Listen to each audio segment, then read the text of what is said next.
আসসালামু আলাইকুম ওয়া রাহমাতুল্লাহি ওয়া বারাকাতুহু।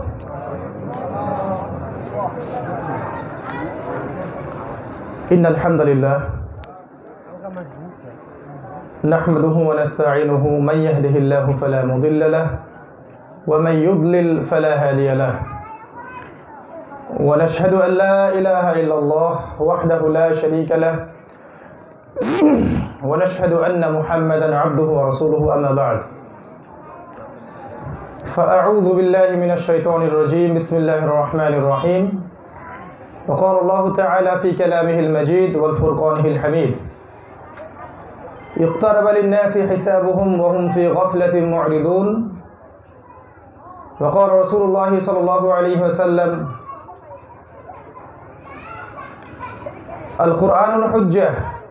القرآن حجة لك أو عليك إن الله يرفع بهذا الكتاب أقواما ويضع به الآخرين رواه মুসলিম। আলহামদুলিল্লাহ,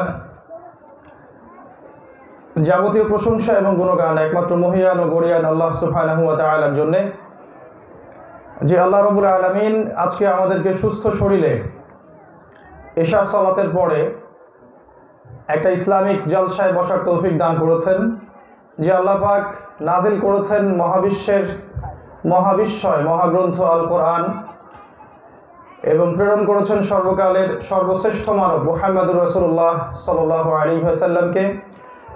আমরা সবাই আল্লাহ পাকের দরবারে শুকরিয়া আদায় করি, বলি আলহামদুলিল্লাহ। দরুদ এবং সালাত বর্ষিত হোক প্রিয় নবী মুহাম্মদুর রাসূলুল্লাহ সাল্লাল্লাহু আলাইহি ওয়াসাল্লামের প্রতি, যাকে আল্লাহ পাক মানবতার মুক্তির দূত হিসেবে প্রেরণ করেছেন। আমরা সবাই দরুদ পাঠ করি, আল্লাহুম্মা সাল্লি আলা মুহাম্মদ আল্লাহুম্মা বারিক আলা মুহাম্মদ। কেমন আছেন আপনারা?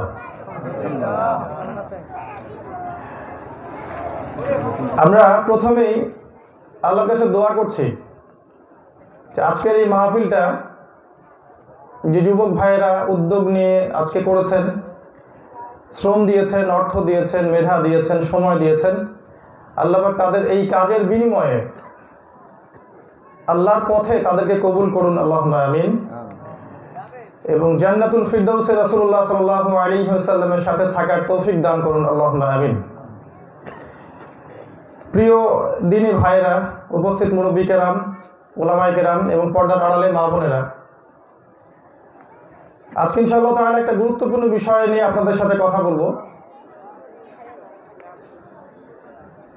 আজকের টপিকটা হচ্ছে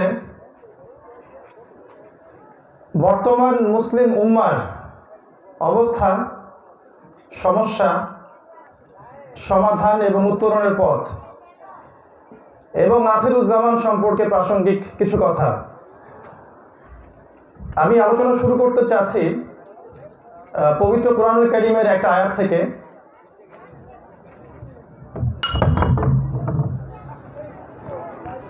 আল্লাহ সুবহানাহু ওয়া তাআলা পবিত্র কোরআনুল কারীমের সূরাতুন নাহল আয়াত নাম্বার 89 বলেছেন, আউযু বিল্লাহি মিনাশ শাইতানির রাজীম ওয়া নাযালনা আলাইকাল কিতাবা তিবয়ানান লিকুল্লি শাই ওয়া হুদাও ওয়া রাহমাতান ওয়া বুশরা লিল মুসলিমিন।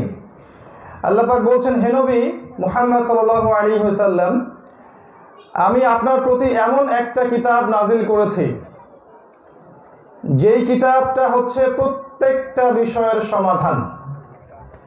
যেই কিতাব কোরআন হচ্ছে প্রত্যেকটা বিষয়ের সমাধান, ওয়া হুদান এবং হেদায়াত, ওয়া রাহমাতান এবং দয়া, ওয়া বুশরা লিল মুসলিমিন এবং মুসলিমদের জন্য এই বইটা হচ্ছে সুসংবাদ। সুবহানাল্লাহ। এই আয়াতটা দিয়ে আমি কথা বলা শুরু করি এই কারণে যে যারা আমার সাথে একমত যে আল্লাহ রাব্বুল আলামিন কোরআনুল কারীমের মধ্যে প্রত্যেকটা বিষয়ের সমাধান নাজিল করেছেন, আমার আলোচনা তাদের জন্য। যারা বিশ্বাস করেন না যে কোরআন এবং হাদিসের মধ্যে আল্লাহ পাক প্রত্যেকটা বিষয়ের সমাধান দিয়েছেন, আমাদের আলোচনা তাদের জন্য নয়।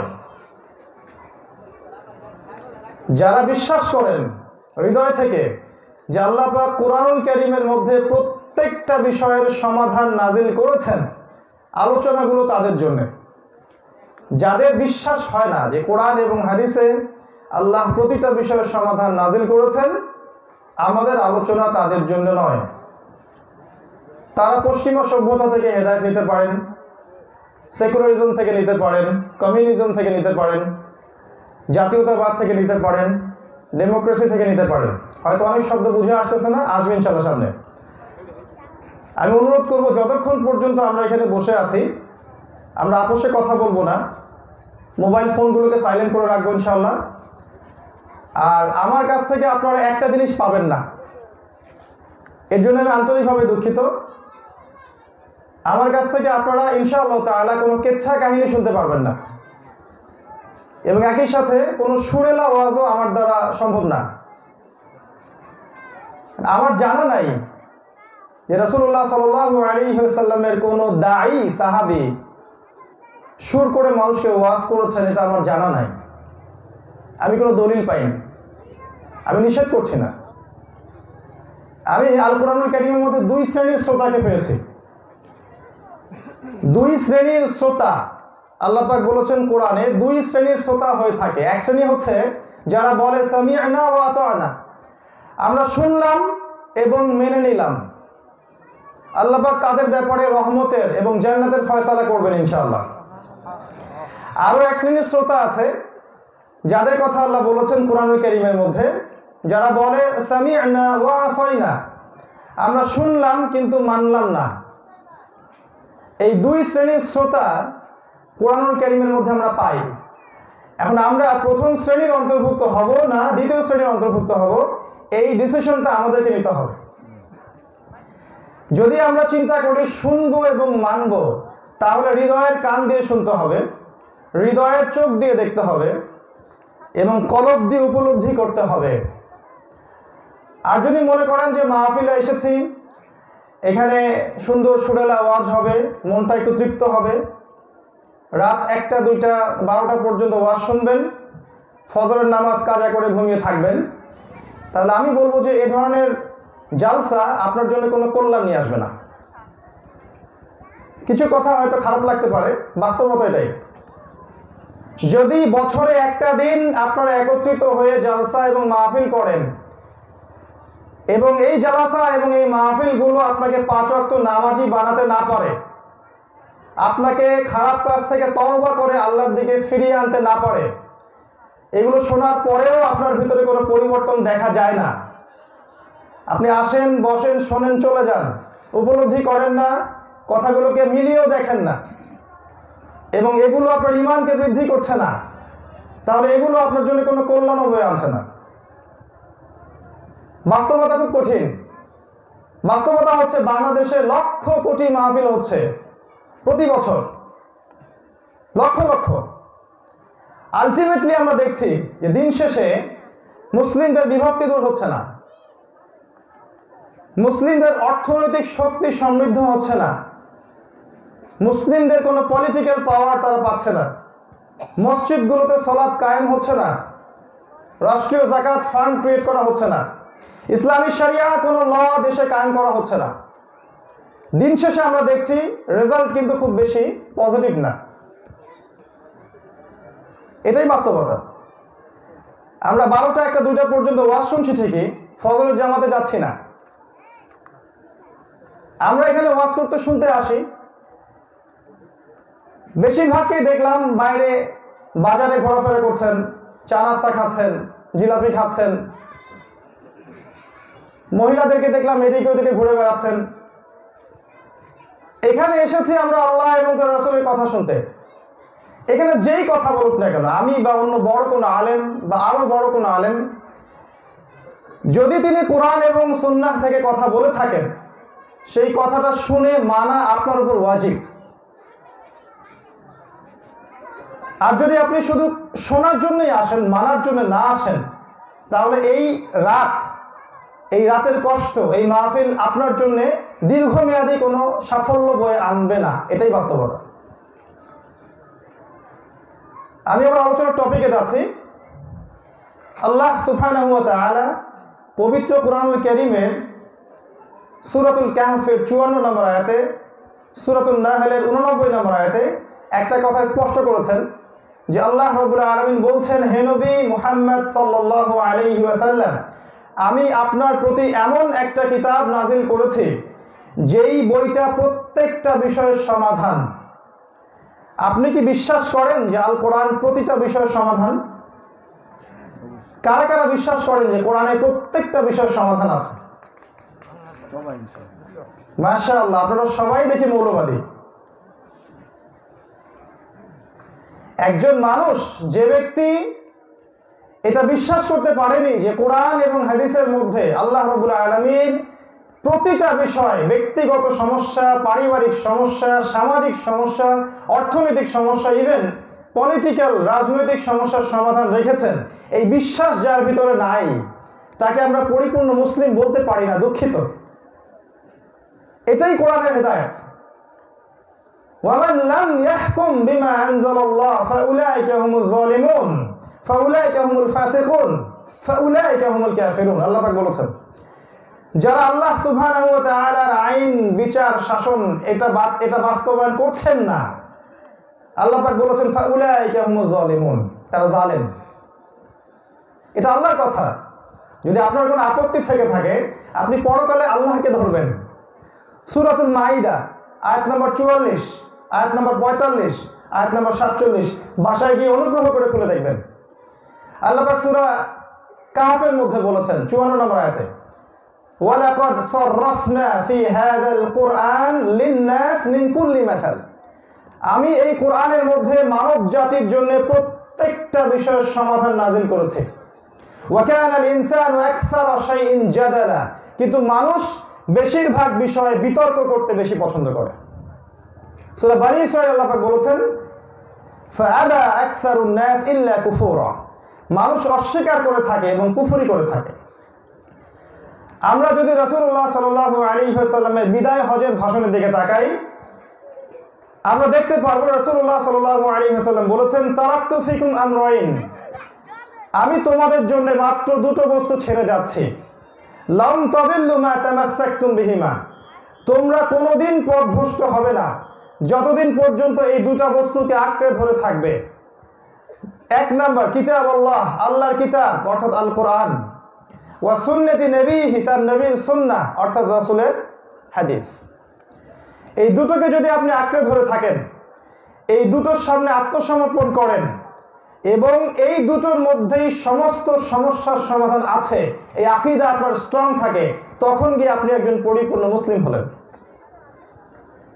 আমি কি বুঝাতে পারছি কথা? দুঃখজনক একটা বিষয় হচ্ছে, আল্লাহ পাক কোরআন নাজিল করেছিলেন যেন আমরা কোরআনের হকগুলোকে আদায় করি। সূরাতুল বাকারা 123 নম্বর একটা পড়ে দেখবেন।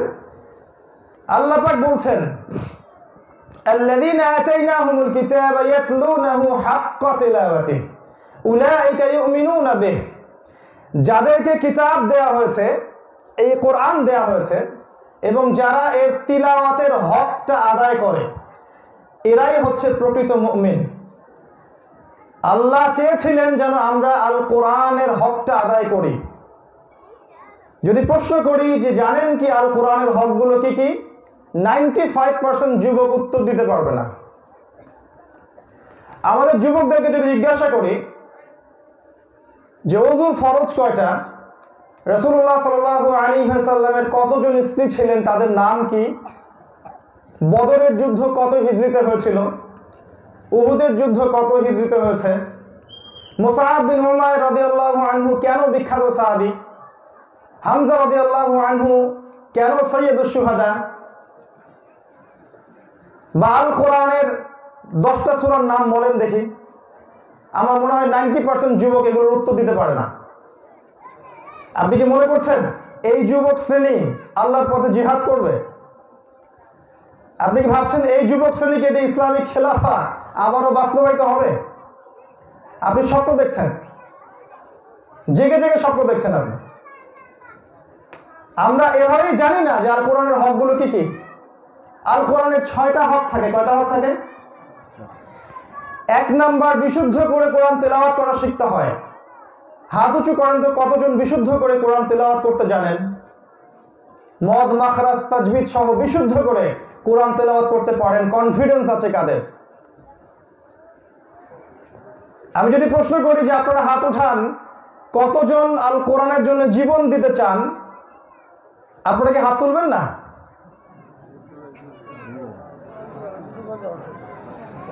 এই হচ্ছে বাস্তবতা। আমরা আল কোরআনের জন্য জীবন দিতে চাই প্রিয় ভাইরা, কিন্তু আমরা আল কোরআন পড়তে জানি না। আমরা আল কোরআনের জন্য জীবন দিতে চাই, কিন্তু আল কোরআনের অর্থটা বুঝি না। আমরা কোরআনকে মহব্বত করি, ভালোবাসি, চুমু খাই, ঘরের সবচেয়ে উঁচু জায়গায় রেখে দেই, কিন্তু কোরআনের আদেশগুলোকে মেনে চলি না। আমরা কোরআনের আইন শাসন বাস্তবায়িত হোক মন থেকে চাই, কিন্তু কোরআনের কোনো নিষেধ আমরা বর্জন করছি না।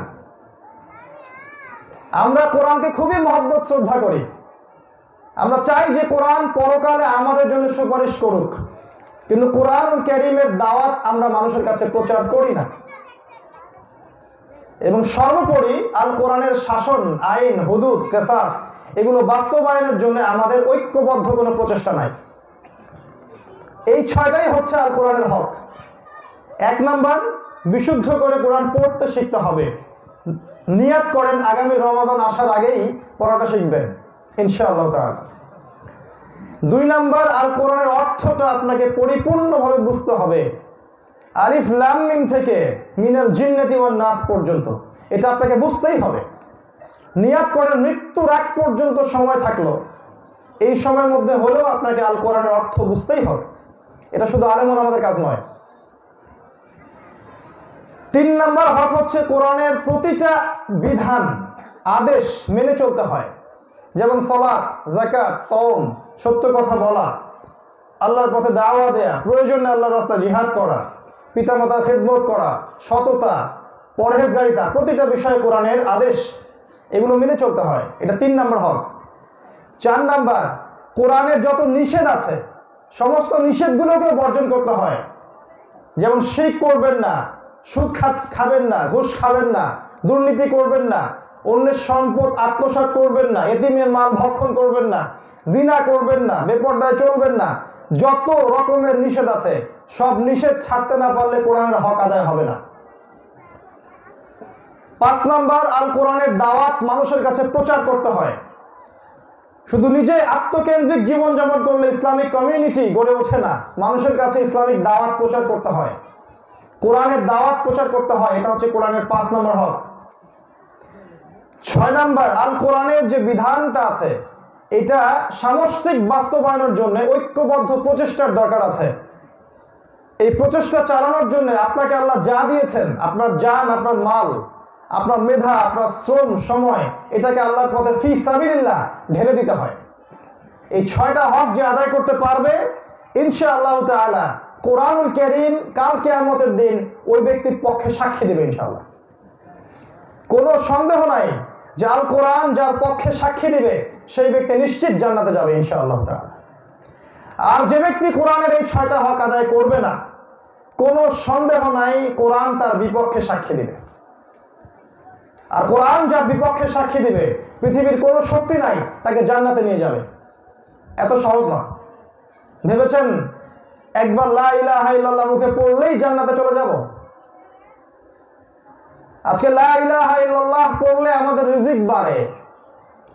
একটা সময় ছিল যখন সত্যি সত্যি লা ইলাহা ইল্লাল্লাহ বাস্তবায়ন করতে গেলে 2টা জায়গায় থাকতে হতো, হয় জেলখানায় না হলে মাটির তলে। আজকে সেই লা ইলাহা ইল্লাল্লাহ পড়লে আমার রিজিক আসছে। তো আপনার লা ইলাহা ইল্লাল্লাহ আর আমার লা ইলাহা ইল্লাল্লাহর মধ্যে অনেক পার্থক্য আছে। একটা আপনাকে রিজিক দিচ্ছে আর একটা আমাকে শাহাদাত দিচ্ছে। প্রিয় ভাইরা, আমার আন্তরিক অনুরোধ, প্রত্যেকের ঘরে ঘরে আল কোরআন আছে, কোরআন পড়া শিখুন, অর্থটাকে বুঝুন, বিশুদ্ধ তাফসীর চর্চা করুন, কোরআনের তালিম বাড়িয়ে দিন। এর সাথে রাসূলের সুন্নাহর তালিম তো অবশ্যই করবেন। আপনার ব্যক্তি জীবন, পারিবারিক জীবনটাকে কোরআনের কাঠামে গড়ে তুলুন। আপনার কোরআনের যত আদেশগুলো আছে তাই মানার চেষ্টা করুন, নিষেধগুলোকে ছেড়ে দিন। আল্লাহর ওয়াস্তে কোরআনের নিষেধগুলোকে ছেড়ে দিন। কোরআনের দাওয়াত মানুষের কাছে প্রচার করুন। এবং কোরআনিক সোসাইটি গড়ে তোলার জন্য আপনার সার্বিক চেষ্টা আপনি চালিয়ে যান, ইনশাআল্লাহ তাআলা এই পথ আপনাকে জান্নাতে নিয়ে যাবে ইনশাআল্লাহ। আমাদের আজকের টপিক আখিরুজ্জামান। এটা যতটা গুরুত্বপূর্ণ টপিক ঠিক ততটাই অবহেলিত। আল্লাহ সুবহানাহু ওয়া তাআলা সূরাতুল আম্বিয়ার মধ্যে বলেছেন 1 নম্বর আয়াতে আল্লাহ বলেছেন ইকতারাবা লিন-নাসি হিসাবুহুম ওয়া হুম ফি গাফলাতিন মু'রিদুন। আল্লাহ পাক বলেছেন মানুষের হিসাব নিকাশের সময়টা খুবই কাছে চলে এসেছে। ওয়া হুম ফি গাফলাতিন মু'রিদুন, তারা হচ্ছে গাফেল এবং আল্লাহ থেকে তাদের চেহারাকে ফিরিয়ে নিচ্ছে। আল্লাহ বলছেন মানুষের হিসাব নিকাশের সময় খুবই কাছে চলে এসেছে, কিন্তু মানুষ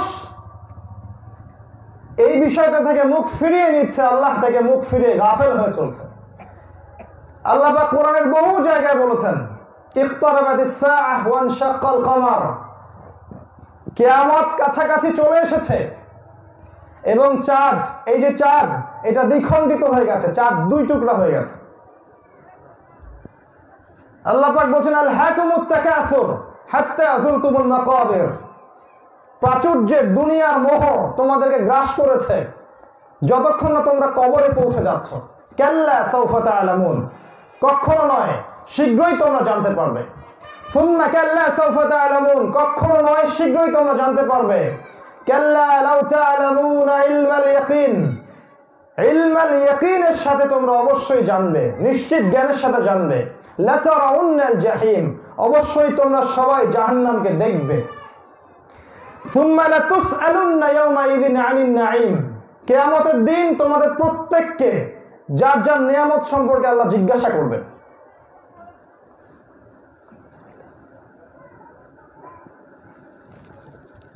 কোরআনের প্রচুর আয়াত আছে ইযা যুলজিলাতিল আরদু জিলজালাহা, যখন পৃথিবী প্রবলভাবে কম্পিত হবে। ওয়া আখরাজাতিল আরদু আসকালাহা, পৃথিবীর তলে যত সম্পদ আছে, খনি আছে, সব বের হয়ে আসবে। ইযা শামসু কুওয়িরাত, যখন সূর্য আলোহীন হয়ে যাবে। ওয়া ইযা নুজুমু কাদারাত, যখন তারাগুলো খসে খসে পড়বে।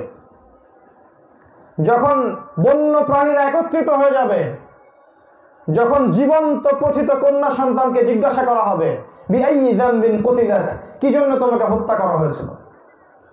প্রচুর আয়াত, এই আয়াতগুলো বলে রাত শেষ হয়ে যাবে। কোরআনের অসংখ্য আয়াতে আল্লাহ পাক বলেছেন যে সময়, টাইম আস্তে আস্তে শেষ হয়ে যাচ্ছে। ওয়াল আসরি ইন্নাল ইনসানা লাফি খুসর, সময়ের কসম যে মানুষ ক্ষতির মধ্যে আছে। কোরআন এবং হাদিস এই দুইটাকে যদি আমরা একত্রিত করি, শেষ জামানা সম্পর্কে সবচেয়ে বেশি কথা বলে গেছেন আমাদের প্রিয় নবী মুহাম্মদুর রাসূলুল্লাহ সাল্লাল্লাহু আলাইহি ওয়াসাল্লাম। আমি কি আপনাদেরকে বলে দিব যে রাসূলুল্লাহ সাল্লাল্লাহু আলাইহি ওয়াসাল্লাম কি কি নিদর্শন বলে গেছেন শেষ জামানা সম্পর্কে? আমি কয়েকটা বলি, সবগুলো না হলে কয়েকটা বলি, আপনার 2 চোখটাকে খুলে দেওয়ার জন্য। আমি শুধু বাইরের চোখের কথা বলছি না, ভিতরের কলবের যে চোখ সেটার কথা বলছি। যদি আপনার ভিতরের চোখ না খোলে, ভিতরের কানটা না খোলে, হৃদয়টা পরিশুদ্ধ না হয়, আত্মশুদ্ধি না আসে, তাহলে একটা আয়াত শুনে রাখেন। সূরাতুল আ'রাফ 179 নম্বর আয়াত আল্লাহ পাক বলেছেন ওয়ালাকাদ যারানা লিজাহান্নামা কাসীরাম মিনাল জিন্নি ওয়াল ইনস, আমি প্রচুর সংখ্যক মানুষ এবং জিনকে দিয়ে জাহান্নাম পরিপূর্ণ করব। আমি আবার বলছি, আল্লাহ বলেছেন আমি প্রচুর সংখ্যক মানুষ আর প্রচুর সংখ্যক জিনকে দিয়ে জাহান্নাম পরিপূর্ণ করব। কতজনকে দিয়ে? 1099 জন মানুষ জাহান্নামে যাবে। প্রত্যেক 1099টা মানুষ জাহান্নামে যাবে, 1001 জন ব্যক্তি জান্নাতে যাবে। সহিহ বুখারীতে এই হাদিসটা 4 বার এসেছে। আদম আলাইহিস সালামকে যখন ওঠানো হবে, তাকে বলা হবে তোমার সন্তানদের মধ্য থেকে জাহান্নামীদেরকে আলাদা করে দাও। আদম আলাইহিস সালাম বলবেন কতজনকে ইয়া আল্লাহ? আল্লাহ পাক বলবেন 1099 জনকে জাহান্নামের জন্য আলাদা করে দাও। ইন্না লিল্লাহি ওয়া ইন্না ইলাইহি রাজিউন। এই কথাটা কি আপনার ভিতরে কোনো প্রভাব ফেললো? আমরা ওভার কনফিডেন্সে ভুগছি, মনে করছি টুকটাক সালাত সাওম যাকাত পড়ে আমরা জান্নাত নিশ্চিত করে ফেলেছি। আমাদের চলাফেরা দেখলে মনে হচ্ছে ইসলাম কায়েম হয়ে গেছে, ইসলামের কোনো সমস্যাই বাকি নাই, নিশ্চিন্তে দিব্যি নাক ডেকে ঘুমাচ্ছি আমরা। দুনিয়া আর দুনিয়া, কি আলেম আর কি জালেম, সবারই চিন্তা এখন দুনিয়া। বিশ্বের যেদিকে তাকাবেন সেদিকেই দেখবেন মুসলিমদের রক্ত ঝরছে। বিশ্বের যেদিকে তাকাবেন সেদিকে দেখবেন মুসলিমদেরকে আজকে অপমানিত করা হচ্ছে, লাঞ্ছিত করা হচ্ছে, ওদের সম্পদ কেড়ে নেওয়া হচ্ছে, পাখির মতো বোম্বিং করে বাচ্চাগুলোকে হত্যা করা হচ্ছে। আর আমাদের চলাফেরা দেখলে মনে হয় যে সারা বিশ্বে ইসলামী খেলাফা কায়েম হয়ে গেছে। 1999টা মানুষ জাহান্নামে যাবে, আল্লাহ পাক এই কথা বলছেন সূরা আরাফ এর 179 নম্বর আয়াতে। এরা কেন জাহান্নামে যাবে আল্লাহ পাক কারণটা বলছেন, লাহুম কুলুবুন, শুনেন, লাহুম কুলুবুন লা ইয়াফকাহুনা বিহা, তাদের হৃদয়ে দিয়েছিলাম, হৃদয় দিয়ে উপলব্ধি করতো না, এক নাম্বার কারণ। ওয়ালাহুম আ'য়ুনুন লা ইউবসিরুনা বিহা, তাদেরকে চোখ দিয়েছিলাম, চোখ দিয়ে তারা দেখতো না। এটা কোন চোখ তাহলে? বাইরের চোখ দিয়ে তো সবাই দেখে, তাহলে কোন চোখ এটা? হৃদয়ের কলমের চোখ, এই চোখটা অন্ধ। ওয়ালাহুম আযানুন লা ইয়াসমাউনা বিহা, তাদের কান ছিল, কান দিয়ে শুনতো না। কোন কান? বাইরের কান দিয়ে তো সবাই শোনে, হৃদয়ের কান। আল্লাহ পাক বলছেন উলাইকা কাল আনআম, এরা হচ্ছে আনআমের মতো, গবাদি পশুর মতো। আমার কথা না, মন খারাপ করবেন না, আল্লাহ বলেছেন উলাইকা কাল আনআম, এরা গবাদি পশুর মতো। বাল হুম আদাল, বরং তার চেয়েও তারা নিকৃষ্ট। ওয়া উলাইকা হুমুল গাফিলুন, এরা হচ্ছে গাফেল। তাই কোরআন এবং সুন্নাহ এর বিধান, এর হেদায়েত, এর রহমত, শেষ জামানা, বর্তমান প্রেক্ষাপট, এই সমস্ত বিষয় সম্পর্কে যারা গাফেল, আল্লাহ পাক বলেছেন এরা হচ্ছে জাস্ট লাইক ক্যাটলস, এরা হচ্ছে গবাদি পশুর মতো।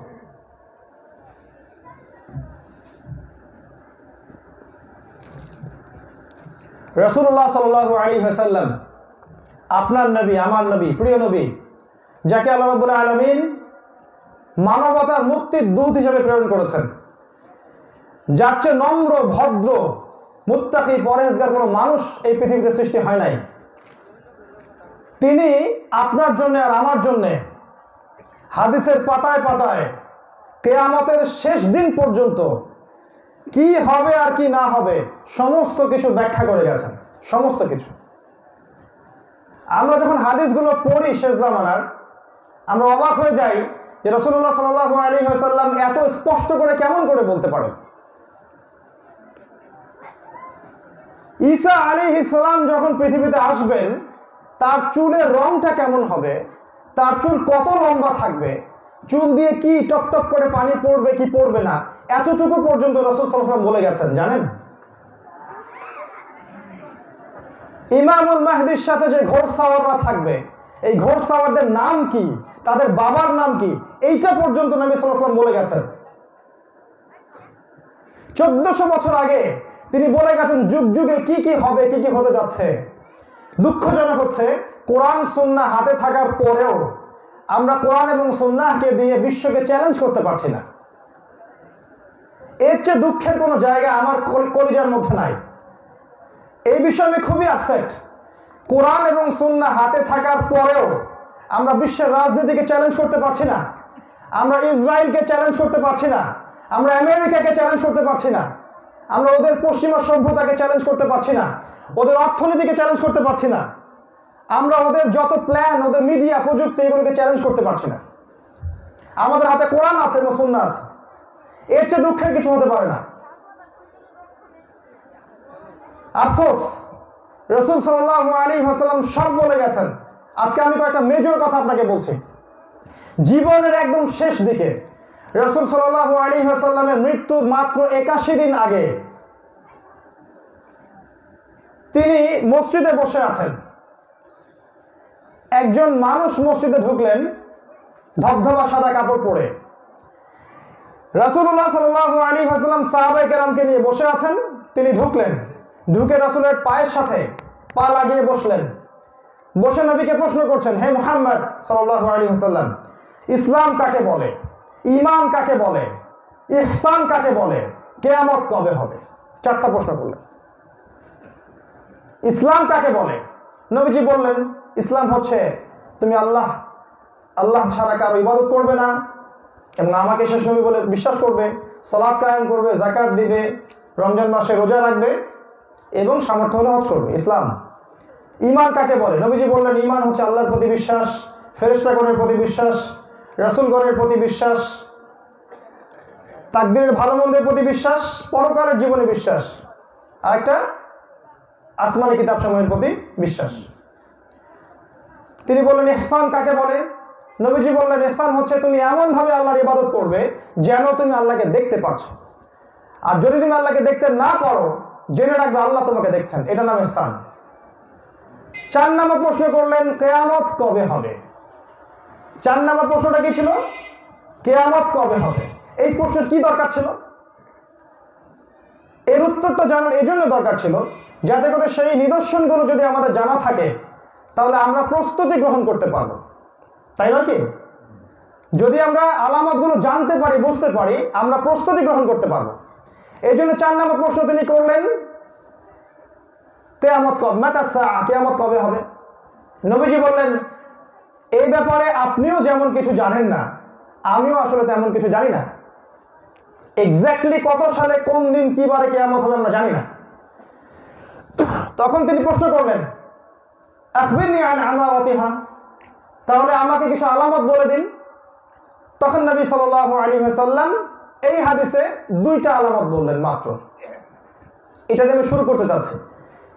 নবীজি 2টো আলামত বললেন। 1 নাম্বারটা তিনি বললেন ওয়া আনতারাল হুফাতাল উরাতাল আলাতা রিয়া আশ-শাই ইয়াতাতাওয়ালুনা ফিল বুনিয়ান। খুব ভালো করে শুনেন। নবীজি প্রথম বললেন কিয়ামতের নিদর্শন হচ্ছে সমাজের এমন শ্রেণীর মানুষ যাদের পায়ে জুতা ছিল না, যাদের দেহে কাপড় ছিল না, যারা রাখাল শ্রেণীর মানুষ ছিল, দরিদ্র, হতদরিদ্র মানুষ, এরা উঁচু উঁচু বিল্ডিং নির্মাণের প্রতিযোগিতা করবে। ফান্তাজির সাআ, তখন কিয়ামতের অপেক্ষা করো। আপনি কি এটা দেখতে পারেন? সমাজের সবচেয়ে নিম্ন শ্রেণীর মানুষ, যাদের টাকা পয়সা ছিল না, ধন সম্পদ ছিল না, একদম নিম্ন শ্রেণীর, নগ্ন পদের রাখাল শ্রেণীর মানুষ, এরা উঁচু উঁচু বিল্ডিং নির্মাণের প্রতিযোগিতা করবে। এটাকে আপনি দেখতে পান? আজকের এই যে বিশ্ব, এই বিশ্ব ব্যবস্থার দিকে তাকান।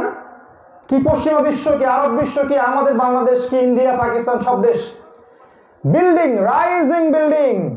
এই রাইজিং বিল্ডিং গুলো কি আমাদের স্পষ্ট নিদর্শন, স্পষ্ট, জাজল্যমান। আজকে থেকে 100 বছর আগে এগুলো ছিল না। এই বিগত 100 বছরে প্রত্যেকটা শহর নগরায়নের নামে আপনি দেখবেন আপনি এখানে শ্বাস নেওয়ার জায়গা পাবেন না, খালি বিল্ডিং আর বিল্ডিং। আর নগ্ন পদের দরিদ্র মানুষরা কেমন করে বিল্ডিং তৈরি করতে পারে? উত্তর রিবা, সুদ, সুদ, রিবা। সুদী ব্যাংক থেকে লোন নেওয়ার মাধ্যমে তারা এটা করতে পারে। এবং প্রতারণা, দুর্নীতি, কালোবাজারি, জোচ্চুরি, জোরজার মুল্লুকতার, জমি দখল, অন্যায়, পাপাচার, জুলুমের বলে তারা এটা করতে পারবে। অন্য কোনো হালাল পথে এটা করা সম্ভব না। এই জন্য নবী সাল্লাল্লাহু আলাইহি ওয়াসাল্লাম বলেছেন প্রথম আলামত এইটা। দ্বিতীয়টা কি? নবীজি বললেন ওয়াইদা তালিদাল আমাতু রাব্বাতুহা, যখন দেখবে দাসী তার মনিবকে জন্ম দিচ্ছে। দাসী তার মনিবকে কেমন করে জন্ম দিতে পারে? 2টা ব্যাখ্যা। একটা হচ্ছে পিতা মাতার সাথে এমন আচরণ করা হবে। প্রিয় মায়েরা, বোনেরা এবং বাবারা ভালো করে শোনেন, পিতা মাতার সাথে এমন আচরণ করা হবে যেমন আচরণ মানুষ চাকর চাকরানির সাথেও করে না। এটা কিয়ামতের আলামত। এটা কি দেখতে পারেন? ঘরে ঘরে, ঘরে ঘরে, ঠিকই বলেছেন আপনি। আরেকটা ব্যাখ্যা আছে। ব্যাখ্যাটা হচ্ছে কিয়ামতের আরেকটা নিদর্শন হচ্ছে সমাজে মেয়েদের সংখ্যা বাড়তেই থাকবে আর ছেলেদের সংখ্যা কমতে থাকবে। সমাজের মেয়েরা এমন সব পোশাক পরে রাস্তাঘাটে ঘুরবে যে পোশাক পরার পরেও তারা নগ্ন হয়ে থাকবে। তাদের পরনের কাপড়টা হবে এত আঁটোসাঁটো, এত পাতলা যে আপনি বাইরে থেকে ভিতরের সব অঙ্গ দেখতে পারবেন, অথবা শরীরের সমস্ত কাঠামো আপনি বুঝতে পারবেন। নবীজি বলেছেন নিসাউন, এরা হচ্ছে ওই শ্রেণীর মহিলা, কাসিয়াতুন আরিয়াত, এরা হচ্ছে কাপড় পরেও নগ্ন, মুইলাতুন মামিলাত, এরা নিজেরাও আকর্ষিত হয়, অন্যকেও আকর্ষণ করে। এরা জান্নাতের গন্ধ পাবে না, যদিও জান্নাতের গন্ধ 70 বছরের দূর থেকে পাওয়া যাবে। এই মহিলারা যখন সমাজে বের হবে তখন সমাজে জিনা বাড়তে থাকবে, ব্যভিচার বাড়তে থাকবে, ধর্ষণ বাড়তে থাকবে, সামাজিক অবক্ষয় হবে। তখন দেখবেন পারিবারিক সম্পর্কটা নষ্ট হয়ে যাচ্ছে, বৈবাহিক সম্পর্কগুলো নষ্ট হয়ে যাবে। আর এই মেয়েরা যখন ফ্যামিলিস্ট রেভলিউশন, আপনারা বোঝেন কিনা, যে নারী অধিকার আন্দোলনের নামে মেয়েদেরকে যে বেপর্দা করে নিয়ে আসা এবং নারীকে পুরুষের প্রতিপক্ষ হিসেবে দাঁড় করানো, যত জায়গায় আপনি দেখবেন পুরুষেরা নারীর জায়গায় চলে যাচ্ছে আর নারীরা পুরুষের জায়গায় চলে যাচ্ছে। কর্মক্ষেত্রে যাবেন সেখানে প্রথম সারিতে নারী, ব্যাংকে যাবেন প্রথম সারিতে নারী, অন্য যে কোনো জায়গায় যাবেন, পলিটিক্সে যাবেন প্রথম কাতারে নারী, ফ্যামিলিতে প্রথম কাতারে নারী, সমাজের নেতৃত্ব প্রথম কাতারে নারী। এই যে ফ্যামিলিস্ট রেভলিউশনে ধোকায় পড়ে যখন নারীরা এইভাবে অবাধে বিচরণ করবে তখন পারিবারিক কাঠামো ভেঙে যাবে। তখন এই মেয়েরা সন্তান জন্ম দেওয়ার ক্ষমতা হারাবে। তখন সন্তান জন্ম দেওয়ার জন্য কি করা লাগবে? ওই যে আরব বিশ্ব যা করছে, আরব বিশ্ব কি করছে? আরব বিশ্ব আমাদের মতো দরিদ্র যে দেশগুলো আছে এই দেশ থেকে মেয়েদেরকে হায়ার করছে, মেয়েদেরকে রিজার্ভ করছে, হায়ার করছে 9 মাসের জন্য, 1 বছরের জন্য। এবং এই মেয়ের গর্ভে তারা তাদের শুক্রাণুকে পুশ করছে এবং তাদের গর্ভে তারা সন্তান জন্ম দিতে তাদেরকে বাধ্য করছে। এক পর্যায়ে 9 মাস 10 মাস পর যখন সন্তানটা হচ্ছে, এই সন্তানটা কার সন্তান? ওই মালিকের সন্তান। এই হচ্ছে দাসী তার মনিবকে জন্ম দিবে। আমি কি বুঝাতে পারলাম? মনে হয় বুঝাতে পারি নাই। ফ্যামিলিস্ট রেভলিউশনে ধোকায় পড়ে মেয়েরা যখন তাদের নারীত্বটা হারাবে তখন তারা সন্তান জন্ম দেওয়ার ক্ষমতা হারাবে। তখন সন্তান জন্ম দেওয়ার জন্য দরিদ্র দেশ থেকে মেয়েদেরকে হায়ার করতে হবে, রিজার্ভ করতে হবে। এই মেয়েদের গর্ভে সন্তান জন্ম দিতে হবে। সন্তান জন্ম দেওয়ার পরে মেয়েদের দায়িত্ব শেষ, সন্তান চলে আসলো তার মালিকের কাছে। আর ওই যে দাসী তার মনিবের সন্তান জন্ম দিল। নবী যেটা বলেছেন 1400 বছর আগে। আজকে সিঙ্গাপুরে এটা চলছে, ইন্দোনেশিয়া চলছে, আরব কান্ট্রিতে এগুলো চলছে, ওই পশ্চিমা সভ্যতা এগুলো চলছে। ওরা বাচ্চা জন্ম দেওয়ার সময় পায় না, বাংলাদেশ থেকে, পাকিস্তান থেকে, মিয়ানমার থেকে মেয়েদেরকে হায়ার করে, তাদের গর্ভের মধ্যে স্পার্ম মানে শুক্রাণু পুশ করে এবং সেখানে সন্তান জন্ম হয়। এই বাচ্চাটা হচ্ছে ওই মনিবের সন্তান আর ওই মেয়েটা হচ্ছে দাসী। নবীজি বলে গেছেন দাসী তার মনিবকে জন্ম দিবে, আজকে দিচ্ছে সেটা। নবী করিম সাল্লাল্লাহু আলাইহি ওয়াসাল্লাম আরো বলেছেন আখিরুজ জামান বা শেষ জামানার সবচেয়ে বড় নিদর্শনগুলোর মধ্যে অন্যতম হচ্ছে রিবা বা সুদ। তিনি বলেছেন সমাজের একটা মানুষকে খুঁজে পাওয়া যাবে না যার গায়ে সুদের ছিটা ফোঁটা গিয়ে লাগবে না। আপনার নবী মুহাম্মদ সাল্লাল্লাহু আলাইহি ওয়াসাল্লাম বলেছেন সুদের 70টা শাখা আছে পাপের, তার সবচেয়ে নিচের শাখা হচ্ছে সে যেন তার মায়ের সাথে জিনা করলো। আমি বলিনি ভাই, মন খারাপ করবেন না, আপনার নবী কথাটা বলেছেন। আমি মুহাম্মদ সাল্লাল্লাহু আলাইহি ওয়াসাল্লামের সিরা পড়েছি, খুব ভালো করে পড়েছি আলহামদুলিল্লাহ। তিনি এমন একজন মানুষ যিনি জিনা শব্দটা মুখ দিয়ে উচ্চারণ করতেও চান না, এতটা ভদ্র পবিত্র একজন মানুষ। আমি দলিল দিচ্ছি। একজন সাহাবী তার কাছে আসলেন, এসে বললেন ইয়া রাসূলুল্লাহ আমাকে পবিত্র করুন, আমি অন্যায় করেছি। নবীজি বললেন কি অন্যায় করেছো? সে বলল আমি একটা অন্যায় করেছি ইয়া রাসূলুল্লাহ, আমি আল্লাহর হুদুদ লঙ্ঘন করেছি, আমাকে শাস্তি দিন। নবীজি মুখটা ফিরিয়ে নিলেন, এভাবে তার দিকে তাকালেন না। সাহাবী আবার এদিকে আসলেন, নবীজি আবার চেহারা ঘুরিয়ে নিচ্ছেন, তাকাচ্ছেন না। একবার ডানে যায়, একবার বামে যায়, একবার পিছনে যায়। নবীজি শেষে বলছেন আবিকা মাজনুন, তুমি কি পাগল নাকি? বাসায় যাও, ইস্তিগফার করো, আল্লাহ মাফ করে দিবে। বাসায় যাও, ইস্তেগফার করো, আল্লাহ মাফ করে দিবেন ইনশাআল্লাহ। সেই সাহাবী বলছেন, না ইয়া রাসূলুল্লাহ, আমি অন্যায় করেছি, আমাকে পবিত্র তাহরিন ইয়া রাসূলুল্লাহ, আমাকে পবিত্র করুন। এবার নবীজি বলছেন সাল্লাল্লাহু আলাইহি ওয়াসাল্লাম, শোনেন, তুমি কি এমন কোন কাজ করেছো, সুরমা দানির ভিতর থেকে সুরমা বের করার সময় আমরা যেভাবে সুরমা বের করি সেই রকম কোন কাজ কি তুমি করেছো? ধরতে পারছেন কথা? নবী সাল্লাল্লাহু আলাইহি ওয়াসাল্লাম মুখ দিয়ে বললেন না তুমি কি জিনা করেছো,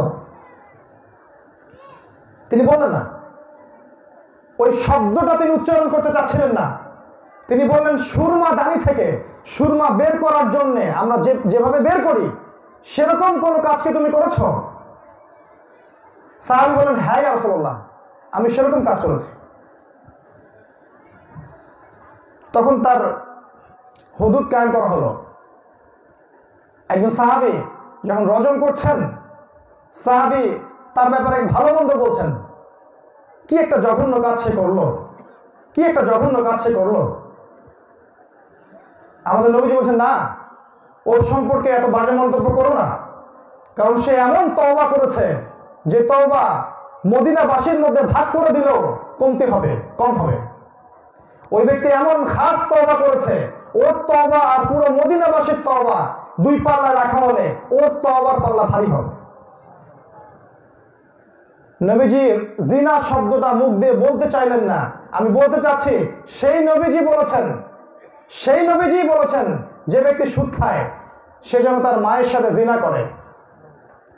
তিনি বলেছেন যে ব্যক্তি 1 দিরহাম সুদ খাবে সে যেন 36টা মেয়েকে ধর্ষণ করলো। 36টা মেয়ের সাথে জিনা করলে যে পাপ হয়, 1 দিরহাম সুদ খেলে সেই পাপ হবে। সহিহ বুখারী হাদিস। যদি আপনার আপত্তি থাকে আপনি হাউজে কাউসারে নবী সাল্লাল্লাহু আলাইহি ওয়াসাল্লামকে চেপে ধরবেন, কেন আপনি কথা বলে গিয়েছিলেন। তিনি আরো বলেছেন যে ফেরাউনের অনুসারীরা যখন জাহান্নামে যাবে তখন আমার উম্মতের সুদখোরদেরকে মারিয়ে তারা জাহান্নামে যাবে। আপনার নবী মুহাম্মদ সাল্লাল্লাহু আলাইহি ওয়াসাল্লাম আরো বলেছেন যে আমি যখন মেরাজে গিয়েছিলাম তখন দেখেছি সুদখোরদেরকে একটা রক্তের নদীর মধ্যে ফেলে পাথর নিক্ষেপ করে ওদের মাথাকে ফাটিয়ে দেওয়া হচ্ছে। তিনি আরো বলেছেন আমি এক শ্রেণীর সুদখোরকে দেখেছি যারা চক্রবৃদ্ধি হারে সুদ খেত, আদআফু মুদাআফা, চক্রবৃদ্ধি হারে সুদ খেত, ওদের পেটটা ফুলে ফেপে আছে এবং পেটের ভিতরে সাপ কিলবিল কিলবিল করছে।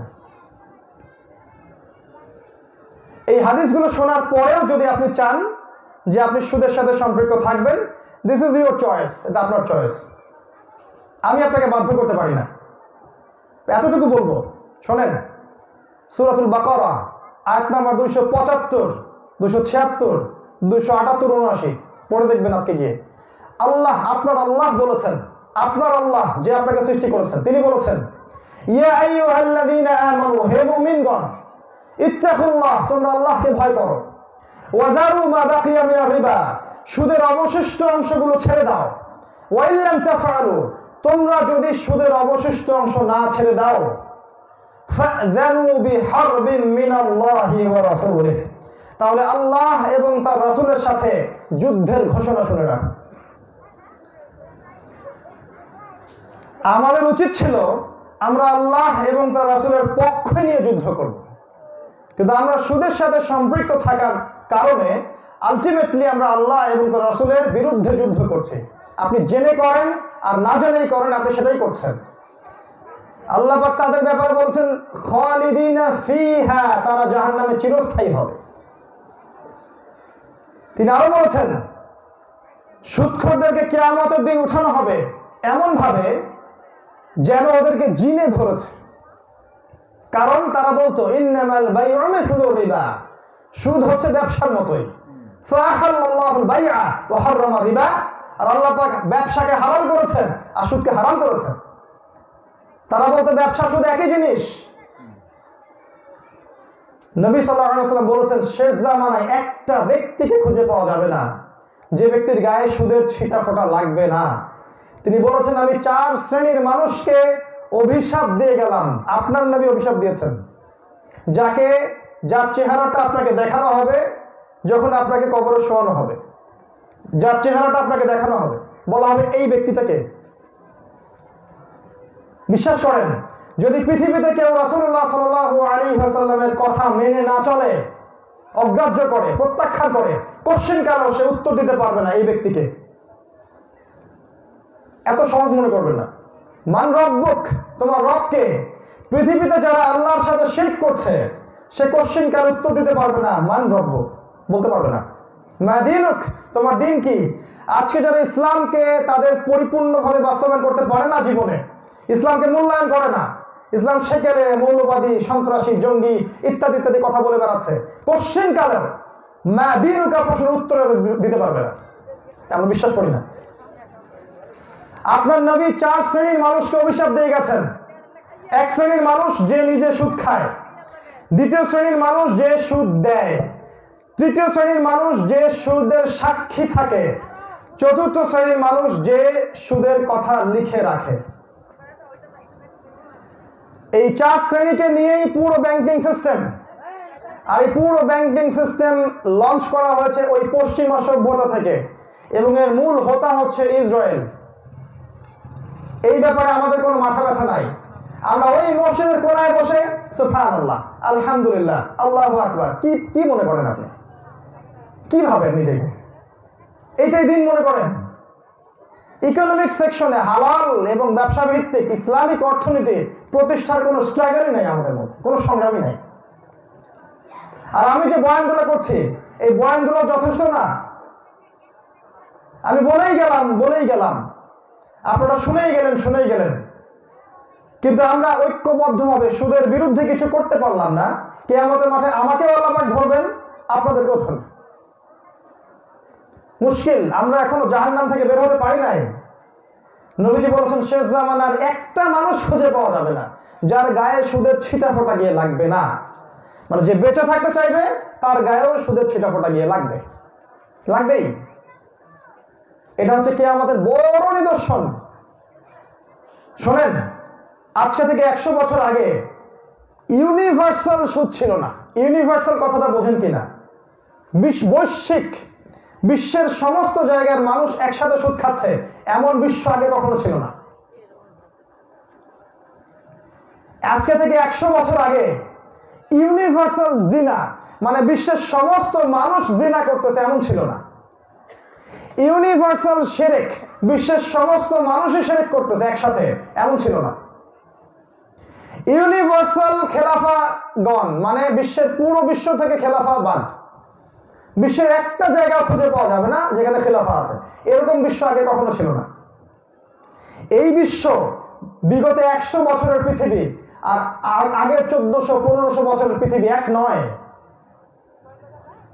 নবীজি বলেছেন আখিরুজ জামানের বড় নিদর্শন হচ্ছে জিনা, জিনা, জিনা।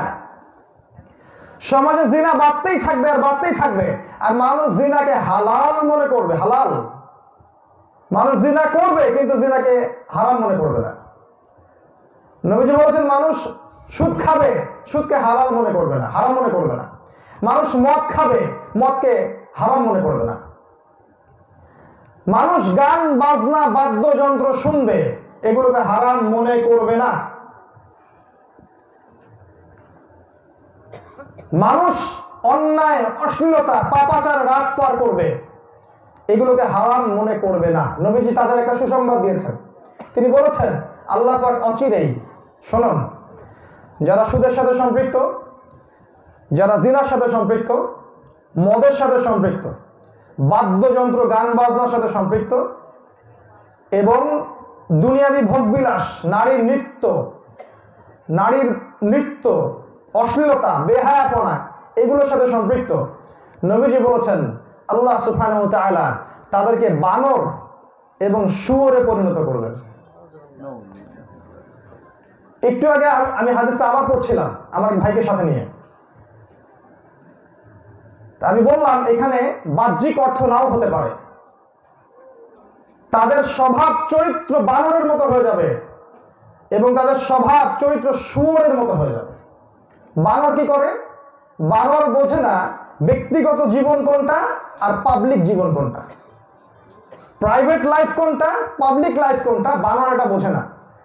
ও এমন সব কাজ পাবলিকলি করে যেগুলো গোপনে করতে হয়। আর শুয়োর কি করে?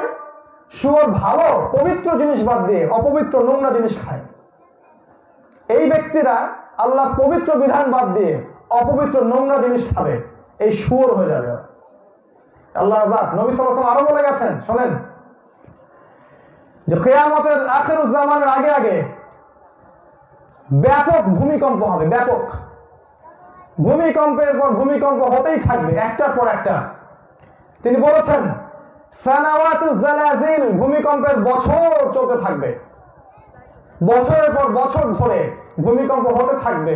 আমরা এই জন্যই বলি, এই যে এখনকার ঢাকা শহরকে দেখলে মনে হয় এই শহরটা হচ্ছে একটা কবরস্থান হতে যাচ্ছে আগামীতে। আল্লাহ জানেন কি করবেন। আল্লাহ পাক উঁচু উঁচু বিল্ডিং, অপরিকল্পিত নগরায়ন, কোনো কনস্ট্রাকটিভ প্ল্যান নাই। একটা যদি 5 মাত্রা 6 মাত্রার ভূমিকম্প হয় বাংলাদেশের কোনো একটা জায়গায়, সিলেটে বা চট্টগ্রামে বা উত্তরবঙ্গের কোথাও বা ঢাকায়, আল্লাহ না করুক, তাহলে পুরো শহরটা কলাপস করে যাবে। এক একটা 30-40 তলা বিল্ডিং হবে এক একটা কবরস্থান। আর নবীজি বলে গেছেন বা'দাহু সানাওয়াতু জালাজিল, কিয়ামতের আগে আগে মহামারী ছড়াবে, আর মহামারীর পরে আসবে ভূমিকম্পের বছরগুলা। কি পরিকল্পনা আমাদের, কি করব আমরা? এর মধ্যে 3টা ভূমিকম্পের কথা নবীজি বলেছেন। একটা হবে পৃথিবীর পূর্ব দিকে, মানে Bangladesh, Pakistan, Myanmar, Indonesia, Malaysia, এই কন্টিনেন্টে একটা বড় ভূমিকম্প হতে যাচ্ছে সামনে। নবীজি বলেছেন পৃথিবীর জমিনটা ধসে যাবে ভিতরে। একটা হবে পৃথিবীর পশ্চিম দিকে, ওই যে ব্রিটেন, জার্মানি, ফ্রান্স, আমেরিকা, এই কন্টিনেন্টে একটা বড় ভূমিকম্প হতে যাচ্ছে সামনে, ওরা ঠেকাতে পারবে না। আরেকটা হতে যাচ্ছে পৃথিবীর মাঝখানে, আরব, জাজিরাতুল আরবের মধ্যে, এই আপনার সৌদি, কাতার, কুয়েত, এই গলফ কান্ট্রিগুলোর মধ্যে। হাদিস কোরআনে সবই বলা আছে, প্রয়োজন খালি একটু স্টাডি করা। তিনি আরো বলেছেন কিয়ামতের আগে আগে শেষ জামানায় সময়গুলো সংক্ষিপ্ত হয়ে আসবে, সময় সংক্ষিপ্ত হয়ে আসবে। একটা বছর চলে যাবে একটা মাসের মতো, একটা মাস চলে যাবে একটা সপ্তাহের মতো, একটা সপ্তাহ চলে যাবে একটা দিনের মতো, একটা দিন চলে যাবে একটা ঘন্টার মতো। আপনি কি বুঝতে পারছেন আপনার সময় দ্রুত চলে যাচ্ছে? আমি আপনাকে বলছি কারণটা কি। কারণ 2টা। একটা হচ্ছে আল্লাহ পাক আমাদেরকে একটা সময়ের ফ্রেম দিয়েছিলেন, সুন্নাহ ফ্রেম। ওই যে চাঁদ, ওই যে সূর্য। এখন চাঁদের ক্যালেন্ডার কেউ ফলো করে না, আর ওই সূর্যের সাথে কারো দিন রাত যাচ্ছে না। আমাদের যুব সমাজকে দেখবেন সূর্যের সাথে চলে না, পশ্চিমা সময়ের সাথে চলে। ঘুমায় 2টায়, ঘুম থেকে ওঠে 10টায়, 12টায়, 1টায়। ওদের দিনটা দেখবেন 5 ঘন্টা 6 ঘন্টা, সময়ের বরকত চলে গেছে। এদের দিন যাবে 1 ঘন্টার মতোই। আরেকটা কারণ আছে, আমরা নিয়মিত কোরআন তেলাওয়াত করি না। যদি আমরা নিয়মিত কোরআন তেলাওয়াত করতাম তাহলে আমাদের সময় বরকত হতো, সময় দ্রুত চলে যেত না। আজকেও যারা প্রতি মাসে একবার করে কোরআন খতম দেয়, যারা আছে, অনেক মানুষ দেয়, প্রতিদিন 1 পারা করে কোরআন পড়ে, ওদের জীবনটা এত দ্রুত চলে যাচ্ছে না, ওদের সময়ে বরকত আছে আল্লাহর পক্ষ থেকে। দেখবেন, খেয়াল করে, এগুলো কোনো বোগাস কথা বলছি না। আপনি আজকে থেকে শুরু করেন, মাসে 1টা করে খতম দেন, দেখবেন আপনার সময় অন্যদের সময়ের মতো যাবে না। আপনার সময় একটা বারাকা আসবে, আপনি অল্প সময়ে অনেক কাজ করতে পারবেন ইনশাআল্লাহ তাআলা। আমাদের যুব সমাজ রাসূল সাল্লাল্লাহু আলাইহি ওয়াসাল্লামের সুন্নাহ অনুযায়ী চলছে না, এই জন্য সময় বারাকা উঠে গেছে। নবী যেটা বলেছেন কিয়ামতের সাইন, নিদর্শন এটা। তিনি আরো বলেছেন যে কিয়ামতের আগে আগে বেশি বেশি রোগ ব্যাধি ছড়াবে, ভূমিকম্প ছড়াবে, রোগ ব্যাধি ছড়াবে, মহামারী ছড়াবে। তিনি এমন ভাবে বলেছেন মুতানুন শাদীদ, ব্যাপক বড় মহামারী ছড়াবে এবং এখানে প্রচুর মানুষ মারা যাবে। একটা হাদিসে পাওয়া যায় যে পৃথিবীর 3 ভাগের 1 ভাগ মানুষ এইসব রোগ ব্যাধিতেই মারা যাবে, নাউযুবিল্লাহ। পৃথিবীর 3 ভাগের 1 ভাগ মানুষকে মেরে ফেলা হবে, যুদ্ধ বিগ্রহের মধ্য দিয়ে 1 ভাগ মানুষ মারা যাবে, অল্প কিছু মানুষ বাকি থাকবে সামনের দিনগুলোতে। নবী করিম সাল্লাল্লাহু আলাইহি ওয়াসাল্লাম বলেছেন, আখিরুজ জামানের বড় সাইন হচ্ছে মাদকদ্রব্য। সমাজে যেদিকে তাকাবেন দেখবেন মানুষ মাদক খাচ্ছে। আমি গুটিয়ে নিচ্ছি লেকচারটা। নবী সাল্লাল্লাহু আলাইহি ওয়াসাল্লাম আরো বলেছেন, সমাজে আলেমের সংখ্যা কমতে থাকবে, বক্তার সংখ্যা বাড়তে থাকবে। যেদিকে তাকাবেন বক্তা আর বক্তা, বক্তা আর বক্তা। প্রকৃত রিয়েল আলেম স্কলারকে খুঁজে পাবেন না। তিনি বলেছেন, মানুষ তখন জাহেলদেরকে আলেম হিসেবে গ্রহণ করবে এবং তারা নিজেরাও পথভ্রষ্ট হবে, জনগণকেও পথভ্রষ্ট করবে। আপনার নবী আরো বলে গেছেন, সত্যবাদী ব্যক্তিকে মিথ্যাবাদী বলা হবে আর মিথ্যাবাদী ব্যক্তিকে সত্যবাদী বলা হবে। সবচেয়ে আমানতদার ব্যক্তিকে বলা হবে খেয়ানতকারী, সমাজের সবচেয়ে খেয়ানতকারী ব্যক্তিকে বলা হবে পরম আমানতদার। যাদের নেতৃত্ব দেওয়ার কোনো যোগ্যতাই নাই তারা নেতৃত্ব দিবে ধর্মীয় ক্ষেত্রেও এবং সামাজিক ক্ষেত্রেও। এবং যারা সত্যিকারের মুত্তাকি, পরহেজগার, স্কলার, আলেম ওলামা মানুষ, তাদেরকে আপনি সমাজে খুঁজে পাবেন না। তাদেরকে সমাজ থেকে অন্য কোথাও নিয়ে যাওয়া হবে, আপনি ওদেরকে দেখতেও পারবেন না কখনো। আপনার নবী আরো বলে গেছেন, পারিবারিক কাঠামো ভেঙে যাবে। সম্পত্তির কারণে সন্তান মাকে হত্যা করবে, সন্তান বাবাকে হত্যা করবে, প্রতিবেশী প্রতিবেশীকে হত্যা করবে, ভাতিজা চাচাকে হত্যা করবে, সামাজিক সম্পর্কের অবক্ষয় ঘটবে। সাহাবীরা বললেন, ওই সময় কি আমাদের আকল চলে যাবে? আমাদের কি কোনো জ্ঞান বুদ্ধি থাকবে না ইয়া রাসূলুল্লাহ? তিনি বলছেন, ওরকমই হবে। ওই সময় মানুষগুলো নিজেদেরকে অনেক বড় কিছু মনে করবে, কিন্তু তারা আসলে কিছুই না। নবী করিম সাল্লাল্লাহু আলাইহি ওয়াসাল্লাম আরো বলেছেন যে সমাজের মানুষের মধ্যে মূর্খতা বাড়তে থাকবে, ইলম বা জ্ঞান উঠে যাবে। ইলম বা প্রকৃত জ্ঞান, কোরআন এবং সুন্নাহর জ্ঞান উঠে যাবে এবং মূর্খতা বর্ষণ হতে থাকবে। একটার পর একটা ফিতনা নামতে থাকবে। একটা ফিতনা চলে যেতে না যেতেই আরেকটা ফিতনায় মানুষ জর্জরিত হবে। তিনি আরো বলছেন, মুসলিমদেরকে অমুসলিমরা এমন ভাবে কেটে টুকরা টুকরা করবে যেমন ভাবে দস্তরখানায় আমরা খাওয়ার খেতে বসি। সাহাবীরা বললেন, আমরা কি সংখ্যায় তখন কম হব ইয়া রাসূলুল্লাহ? তিনি বললেন, তোমরা সংখ্যায় কম হবে না, তোমরা সাগরের ফেনার মতো হবে। কিন্তু দুইটা বস্তু তোমাদেরকে পেয়ে বসবে। একটা হচ্ছে দুনিয়ার মোহ, দুনিয়ার ভোগবিলাসের মোহ তোমাদেরকে পেয়ে বসবে। আর একটা হচ্ছে আল ওয়াহান, মৃত্যুর ভয়। তোমরা আল্লাহর পথে জীবন দিতে চাইবে না। এই জন্য কাফের, মুশরিক, ফাসিক, জালেম, মুনাফিকরা তোমাদেরকে ঐক্যবদ্ধভাবে শেষ করে ফেলবে। আজকের বিশ্ব এটা হচ্ছে বাস্তব চিত্র। আজকের বিশ্বের যেদিকে তাকাবেন এই চিত্র দেখতে পারবেন। আমরা দুনিয়া নিয়ে ব্যস্ত আছি এবং আল্লাহ রাব্বুল আলামিনের পথে আমরা জান মাল ব্যয় করে দাওয়াত এবং জিহাদে নামতে চাই না। এই কারণেই আমাদের পরিণতি হবে। নবীজি বলে গেছেন, তিনি আরো বলেছেন যে হত্যা বাড়তে থাকবে। একজন ব্যক্তিকে এমন ভাবে হত্যা করা হবে সে জানবে না আমাকে কেন হত্যা করা হলো, আর যে হত্যা করবে সেও জানবে না কি জন্য তাকে মারলাম। সমাজে হত্যা বাড়তে থাকবে। বড় বড় বিশ্বযুদ্ধ হবে। নবীজি বলেছেন, বড় বড় বিশ্বযুদ্ধ, এক একটা যুদ্ধে হাজার হাজার লক্ষ লক্ষ মানুষ মারা যাবে। আপনি প্রথম বিশ্বযুদ্ধের দিকে তাকান, দেখবেন সেখানে কয়েক কোটি মানুষ মারা গেছে। দ্বিতীয় বিশ্বযুদ্ধের দিকে তাকান, সেখানে দেখবেন আরো বেশি মানুষ মারা গেছে। এবং সামনে আরো একটা বড় বিশ্বযুদ্ধ হতে যাচ্ছে, যেখানে ৮০টা পতাকা, মানে ৮০টা দেশ একত্রিত হবে এবং তারা ঐক্যবদ্ধভাবে একটা যুদ্ধ শুরু করবে। এই যুদ্ধে মুসলিমরা অংশগ্রহণ করবে এক পর্যায়ে এবং ওই পশ্চিমারা মুসলিমদের সাথে চুক্তি ভঙ্গ করবে। মুসলিমদের অবস্থা এমন হবে যে তাদের হাল ধরার কেউ নাই। ঠিক ওই সময় আল্লাহ রাব্বুল আলামিন ইমামুল মাহদিকে পাঠাবেন এবং এই ইমামুল মাহদির নেতৃত্বে মুসলিমরা আবার ঐক্যবদ্ধ হবে এবং তিনি মুসলিমদেরকে ওই যুদ্ধে বিজয় দান করবেন ইনশাআল্লাহ তাআলা।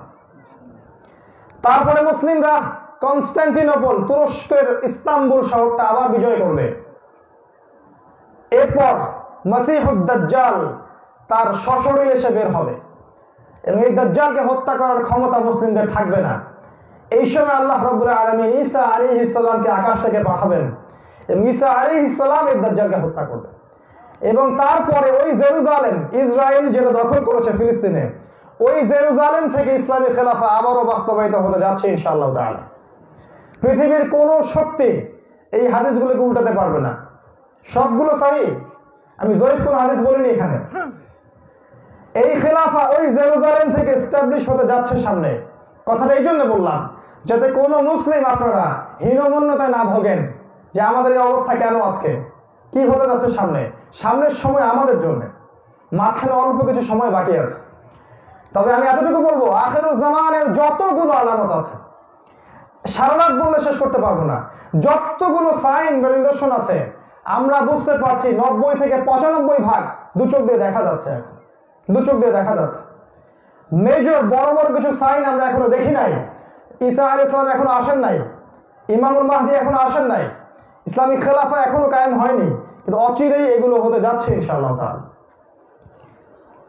আমার পরে আরো অনেক আলোচনা করবেন, হয়তো স্কলার আছেন, আমি গুটিয়ে নিচ্ছি। এই জায়গাটা থেকে একটা প্রশ্ন ছুড়ে দিতে চাই যে আসলে আমাদের কি কিছু করণীয় আছে, মানে আমাদের আসলে করণীয়টা কি এখন। আমরা যদি কোরআন এবং হাদিস থেকে জেনে যাই যে এই সাইন বা নিদর্শনগুলো দেখা যাচ্ছে এবং সামনের সময়গুলো এভাবে যাবে, এখন আমাদের কাজটা কি? তাহলে ব্যক্তিগতভাবে আমার কি কাজ, পারিবারিকভাবে আপনার কাজ কি, সামাজিকভাবে আপনি কি চিন্তা করছেন, আলেম ওলামাদের কি কাজ, এবং রাষ্ট্রীয়ভাবে আমাদের কাজটা কি?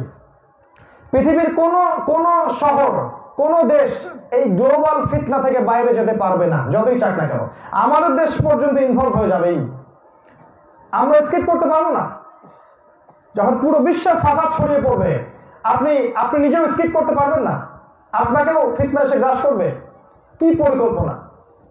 আমি আমার ক্ষুদ্র জ্ঞানে আপনার জন্য কয়েকটা পয়েন্ট বলতে পারি। এই পয়েন্টগুলোকে যদি আপনি বাস্তবায়ন করতে পারেন ইনশাআল্লাহ তাআলা, আল্লাহ চান তো এই ফিতনার যুগেও আপনি ঈমানকে ধরে রাখতে পারবেন ইনশাআল্লাহ। শোনেন, নবীজি বলেছেন এমন হাদিস বলতে গেলে বুক কেঁপে যায়, ভয়ও বলি না অনেক সময়। তিনি বলেছেন যে মানুষ জামাতে সালাত আদায় করবে, ওই যুগে মানুষ জামাতে সালাত আদায় করবে, কিন্তু একটা মুমিন ব্যক্তি জামাতের মধ্যে থাকবে না। তিনি আরো বলেছেন ইউসবিহুর রাজুলু মুমিনান ওয়া ইউমসি কাফিরান, সকালে মানুষ মুমিন হয়ে সকাল করবে, বিকেলে কাফের হয়ে যাবে। বিকেল বেলা মুমিন থাকবে, সকালে কাফের হয়ে যাবে। ইয়াবিউর রাজুলু দীনাহু লিআরাদিদ দুনিয়া, দুনিয়ার স্বার্থে মানুষ দিনকে বিক্রি করে দিবে। তিনি আরো বলেছেন মানুষ কোরআন পড়বে, কোরআনের মর্ম তাদের হৃদয়ের মধ্যে ভেদ করবে না। মসজিদগুলো চকচকা হবে, সুন্দর উজ্জ্বল, তাজমহলের মতো। মসজিদ থেকে হেদায়েত উঠে যাবে। দেখবেন মসজিদে মিম্বর থেকে হক কথা প্রচার হবে না। মানুষ কথা বলার আগে চিন্তা করবে আমার কথা বললে কি হতে পারে, চাকরি থাকবে কিনা। কঠিন, আমাদের হৃদয় কেঁপে যায়। নবীজি বলেছেন আকাশের নিচে শেষ জামানার সবচেয়ে নিকৃষ্ট কিছু মানুষ হবে এক শ্রেণীর আলেম ওলামা। এই কথাটা আছে, যাদের কাছে আল্লাহ পাক কোরআন হাদিসের আমানত দিবেন, তারা সেই আমানতের খেয়ানত করবে। তারা দুনিয়ার স্বার্থে ইসলামকে বিক্রি করে দিবে, দুনিয়ার স্বার্থে তারা দিনকে বিক্রি করে দিবে। ডান দিক থেকে বাতাস আসবে, ফতোয়া বাম দিকে চলে যাবে, বাম দিকের বাতাস আসবে, ফতোয়া ডান দিকে চলে যাবে। এই হবে বাস্তবতা। এই অবস্থায় আপনি কি করতে চাচ্ছেন, কি পরিকল্পনা? আমি এটা সবার জন্য আমভাবে বলছি। বিশ্বাস করেন, আমি নিজের জন্য যা পছন্দ করছি সেম জিনিসটা আমি আপনাকে বলবো। সে ব্যক্তি প্রকৃত মুমিন নয় যে নিজের জন্য যা পছন্দ করে অন্যের জন্য তাই পছন্দ করে না। আমার ছোট্ট জ্ঞানে বুঝ যে প্রথমত আমাদের কাজ হওয়া উচিত ইলম এবং জ্ঞান অর্জন করা। আপনি যেভাবে ইচ্ছা অর্জন করেন, মাদ্রাসায় ভর্তি হওয়ার সুযোগ থাকলে ভর্তি হন, না পারেন আলেম ওলামাদের কাছে গিয়ে পড়ে থাকেন, তাদের সোহবতে জ্ঞান শিখেন। সেটাও না পড়েন, অনলাইনে যুগ আছে, বইপত্র কিনেন, পড়াশোনা করেন। এই জ্ঞান অর্জনটা প্রত্যেকটা মুসলিমের উপরে ফরজ। এটা শুধু আমাদের আলেম ওলামাদের কাজ নয়, এটা প্রত্যেকটা মুসলিমের উপর ফরজ। কিসের জ্ঞান অর্জন করবেন? যেই স্কুল কলেজ ইউনিভার্সিটি পড়ে 30 বছর পড়াশোনা করার পরেও আপনি 30টা কোরআনের আয়াত জানেন না, আমি বলবো এই পুরো সিস্টেমটাই দাজ্জালের তৈরি করা। যে যে এডুকেশন সিস্টেমে পড়ার পরেও আপনি নবী সাল্লাল্লাহু আলাইহি ওয়াসাল্লামের স্ত্রীদের নাম জানেন না, তার সিরাতটা কখনো পড়েন নাই, কোরআনের 114টা সূরার নামও জানেন না, কয়টা ওযুর ফরজ তাও জানেন না, নামাজের আরকান আহকাম কি তাও জানেন না, যাকাত কখন ফরজ হয় জানেন না, ইসলামের বেসিক জিনিসগুলো জানেন না, তাহলে এই সিস্টেমটা যে আমাদের ধ্বংস করার জন্য তৈরি করা হয়েছে এটা বোঝানোর কি অবকাশ আছে? আমাদের হৃদয়ের চোখটা অন্ধ হয়ে গেছে। আর আমাদের পিতামাতারাও শুরু থেকেই বাচ্চা জন্মের পরেই পিঠে সিল মেরে দিল, এটা ডাক্তার হবে, এটা ইঞ্জিনিয়ার হবে, ওর মেধা থাক বা না থাক টেনে হিসেবে ওইদিকে পড়াইতেই হবে। আমরা বলছি না সে ডাক্তার হবে না, সে ইঞ্জিনিয়ার হবে না। আপনি আপনার সন্তানের প্রতিভা অনুযায়ী তাকে নিয়ে যান, পরিবারের সবচেয়ে কম মেধাবী ছেলেটাকে মাদ্রাসায় দেন, আর সবচেয়ে ভালো মেধার ছেলেটাকে আপনি সেকুলার লাইনে পড়াচ্ছেন। আর দিন শেষে বলেন আলেম ওলামা কিছুই বোঝে না। তারপরে আপনার সবচেয়ে ভালো ছেলেটাকে ইসলামিক লাইনে কেন দিলেন না? কোন সিস্টেমে পড়াশোনা করাচ্ছেন যেখানে পড়াশোনা করার পরে সে ইসলামের বেসিক জিনিস জানে না? একটা ইউনিভার্সিটি আমাকে দেখান যেখানে রাসূলুল্লাহ সাল্লাল্লাহু আলাইহি ওয়াসাল্লামের সিরাতকে বাধ্যতামূলক করা হয়েছে। দেখেন, একটা ইউনিভার্সিটি দেখান। লাকাদ কানা লাকুম ফি রাসূলিল্লাহি উসওয়াতুন হাসানাহ, তার মাঝে সবচেয়ে সেরা আদর্শ আছে। এই উসওয়াতুন হাসানাহ নিয়ে কোন ডক্টরেট থিসিস আছে? একটা ইউনিভার্সিটি দেখান আমাকে, একটা কলেজ দেখান, একটা বিশ্ববিদ্যালয় দেখান যেখানে কোরআনকে বাধ্যতামূলক সাবজেক্ট করা হয়েছে। কোরআনের কোনো মূল্য নাই। ইংলিশ বাধ্যতামূলক পড়েছি আমরা 7 বছর, ইংলিশ ওটা না শিখলে আমার কবর আর পার হচ্ছিলাম না। ইংলিশ না শিখলে আমার কবরের প্রশ্নোত্তরে পার পাচ্ছিলাম না, তাই না? কোরআন বাধ্যতামূলক ছিল না, সিরাত বাধ্যতামূলক ছিল না। জ্ঞান অর্জন করুন। জ্ঞান অর্জন করার জন্য আমি কয়েকটা সাবজেক্ট বলে দেই। প্রথমে কোরআন পড়বেন, তারপরে হাদিস পড়বেন, রাসূল সাল্লাল্লাহু আলাইহি ওয়াসাল্লামের সিরা পড়বেন, ইসলামের ইতিহাস পড়বেন, জিওপলিটিক্স মানে বর্তমান বিশ্ব সম্পর্কে জ্ঞান রাখবেন, অর্থনীতি পড়বেন, অর্থনীতি, পলিটিক্যাল সায়েন্স পড়বেন, এটা দরকার আছে। এই সাবজেক্টগুলো, দর্শন এটাও পড়বেন। এই সাবজেক্টগুলো একসাথে করে যদি আপনি আগান, ইনশাল্লাহ দেখবেন আপনি যখন কথা বলবেন ওই নাস্তিকরা, ইসলাম বিরোধী শক্তিরা, ওই কুফফার, ওই ফাসিক জালেমরা আপনার সামনে জ্ঞান দিয়ে যুদ্ধ করতে ভয় পাবে। আপনার সামনে দাঁড়ানোর আগে 10 বার চিন্তা করবে যে তার মধ্যে সেই জ্ঞান আছে যে জ্ঞান আমার মধ্যে নাই। কোরআন সুন্নাহর ভিত্তি নিয়ে আপনি অন্য জ্ঞান অর্জন করুন এবং জ্ঞান তাত্ত্বিক যুদ্ধে নেমে যান। আমাদের এখন অসম যুদ্ধ চলছে, অসম যুদ্ধ। একটা জায়গায় সসম যুদ্ধ আছে, জ্ঞানের যুদ্ধ। এখনো জ্ঞান দিয়ে যুদ্ধ করার প্রেক্ষাপট খোলা আছে। অতএব প্রথম কাজ জ্ঞান অর্জন করুন। 2 নম্বর, জ্ঞান অনুযায়ী আমল করুন। প্রিয় ভাইরা, জেনেছেন আমল করুন। একটা দিন একটা রাত অপচয় করবেন না। স্পেশালি যুবক ভাইদেরকে বলবো, শয়তানের ধোকায় পড়বেন না। শয়তান ধোকা দিবে, আমি অনেক জানি, আমার জানার দরকার নাই। শয়তান ধোকা দিবে, আমার দ্বারা হবে না। শয়তান ধোকা দিবে, আমার অনেক সময় পড়ে আছে, পরে শিখে নিব। শয়তানের এই ধোকায় পড়বেন না। আপনি অঙ্ক করেন, আজকে খুতবায় বলেছিলাম, একটা অঙ্ক করেন।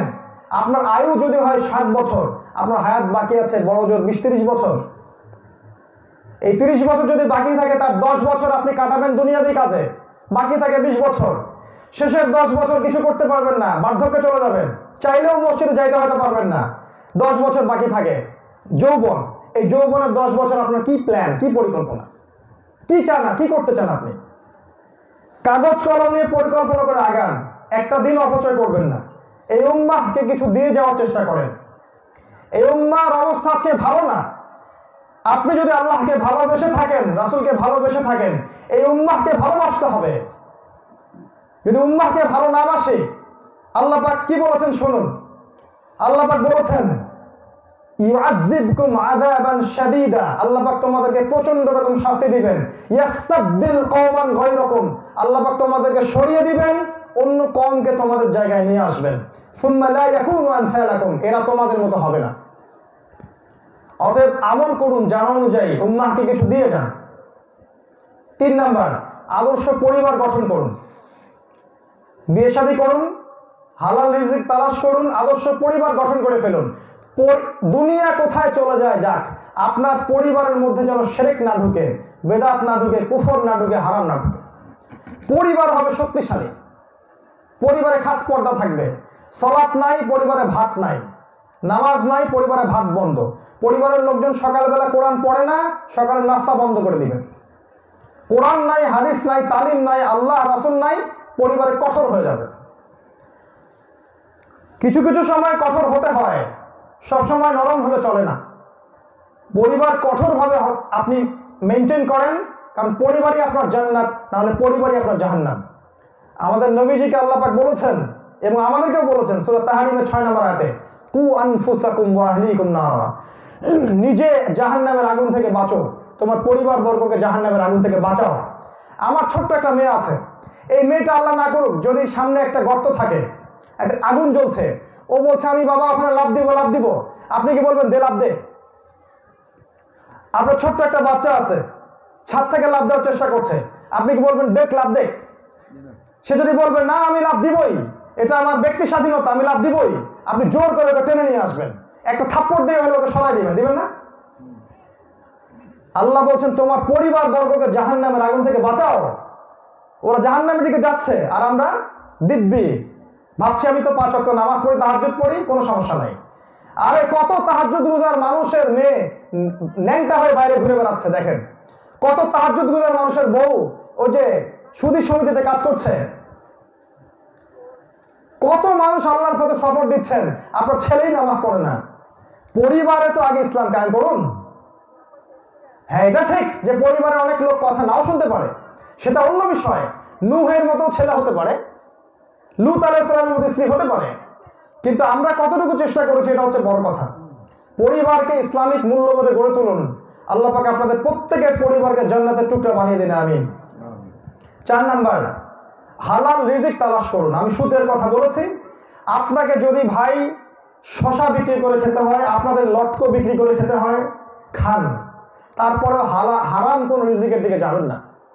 একটা টাকা আপনার রিজিকের মধ্যে যদি সুদের চলে আসে, ঘুষের চলে আসে, জবরদস্তি করে নিয়েছেন, হারাম ভাবে উপার্জন করেছেন, আত্মসাৎ করেছেন, বা সরকারের ট্যাক্স ফাঁকি দিয়ে নিয়েছেন, দুর্নীতি করেছেন, বিশ্বাস করেন ওই টাকার নামাজ তো দূরের কথা, হজ উমরাও কবুল হবে না।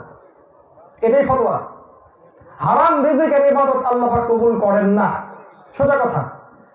আল্লাহ পাক বলেছেন ইন্নাল্লাহা তাইয়্যিব লা ইকবালু ইল্লা তাইয়্যিব, আল্লাহ পাক পবিত্র, পবিত্র রিজিক ছাড়া তিনি দোয়া কবুল করেন না। একজন মুসাফির যদি দোয়া করে দোয়া কবুল হয়ে যায়, ওই মুসাফিরেরও যদি কাপড় পানীয় হারাম হয় তার দোয়া কবুল হবে না। রিজিক হারাম না হালাল ভালো করে চিন্তা করেন। নবীজি বলেছেন শেষ জামানায় মানুষ হালাল হারামের মানদণ্ড মেনে চলবে না, কোন উৎস থেকে সে রিজিক নিচ্ছে এই পরোয়াই মানুষ করবে না। নবীজি বলেছেন শেষ জামানায় মানুষ আল্লাহর হালাল গুলোকে সব হারাম করে দিবে আর আল্লাহর হারাম গুলোকে সব হালাল করে নেবে। হালাল রিজিক তালাশ করুন। আপনি ছোট চাকরি করেন কোনো সমস্যা নাই, ছোট্ট ব্যবসা করেন কোনো সমস্যা নাই, কৃষিকাজ করে খান কোনো আপত্তি নাই ভাই, দুনিয়া 2 দিনের, সবাই চলে যাব, অল্প কয়েকদিনের কষ্ট। কিন্তু হারামে যুক্ত হয়ে আপনি যদি সম্পত্তি আত্মসাৎ করে নেন, জমি দখল করে খান, সুদের টাকা ঢুকান, ঘুষ নেন টেবিলের নিচ দিয়ে, দুর্নীতি করেন, কর ফাঁকি দেন, বিশ্বাস করেন পরকালে কঠিন শাস্তি অপেক্ষা করছে। মানুষের হক বড় কঠিন হক। যখন কিয়ামতের মাঠে মানুষ উঠবে, মানুষ দেখবে প্রচুর নেকি, উহুদ পাহাড়ের সমান সব নেকি। আল্লাহ রাসূল বলছেন জানো এরা হচ্ছে খুব মিসকিন। ইয়া রাসূলুল্লাহ, মিসকিন কি জিনিস? তিনি বলছেন এরা অনেক নেকি নিয়ে উঠবে, কিন্তু দেখবে মানুষ অপেক্ষা করছে, কারো টাকা মেরে খাইছে, কারো ঋণ নিয়ে শোধ করে নাই, কারো সম্পত্তি আত্মসাৎ করছে, কারো জমি মেরে খাইছে। মানুষের হক ছিল, ওরা হক নেয়ার জন্য দাঁড়ায় থাকবে, আমাদের হক দাও, ফেরত দাও। তখন নিজের নেকি থেকে ওদেরকে নেকি দিয়ে দিয়ে শোধ করতে হবে।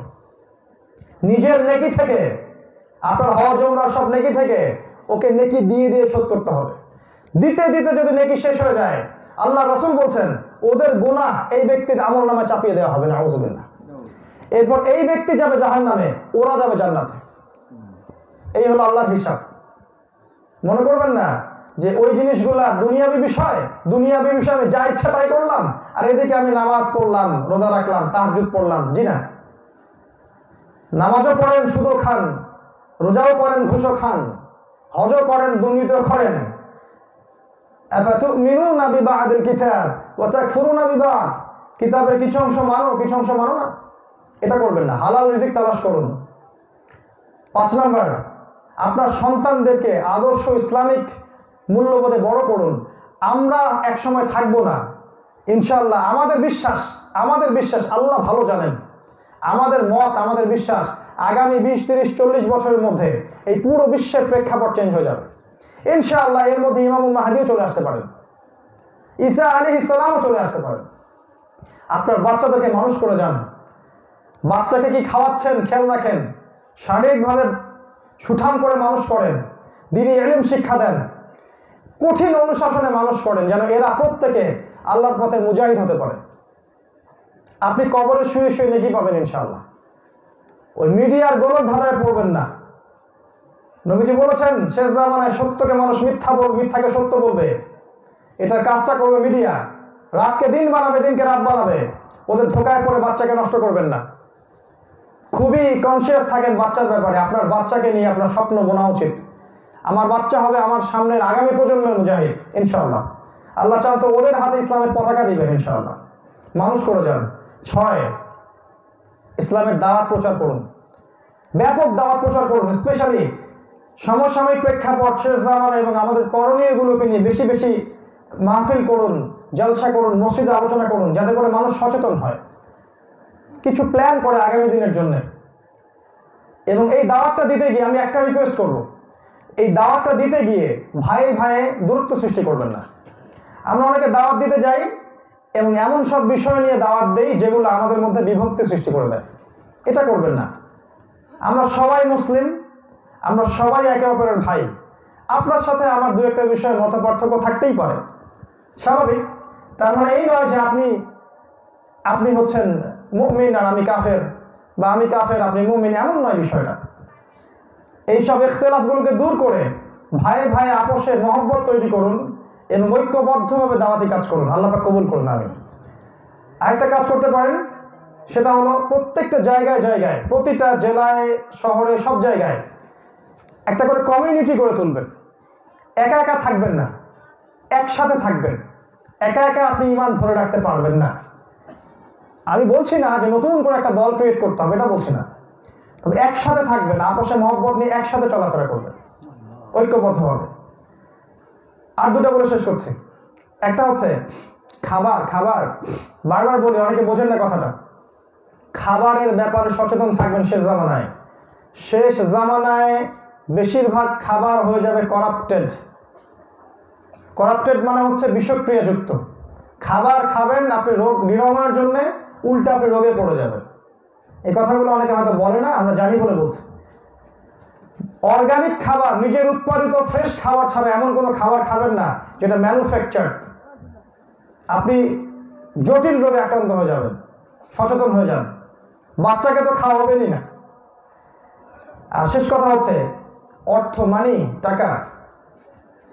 ব্যাংক ব্যালেন্সে অনেক বেশি টাকা রেখে দিবেন না।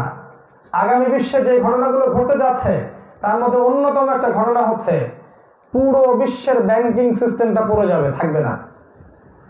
আজকে বলে গেলাম, আগামী কয়েক বছর পরে বলবেন যে এক ভাই আসছিল, এই কথাটা সেই ভাই বলে গিয়েছিল।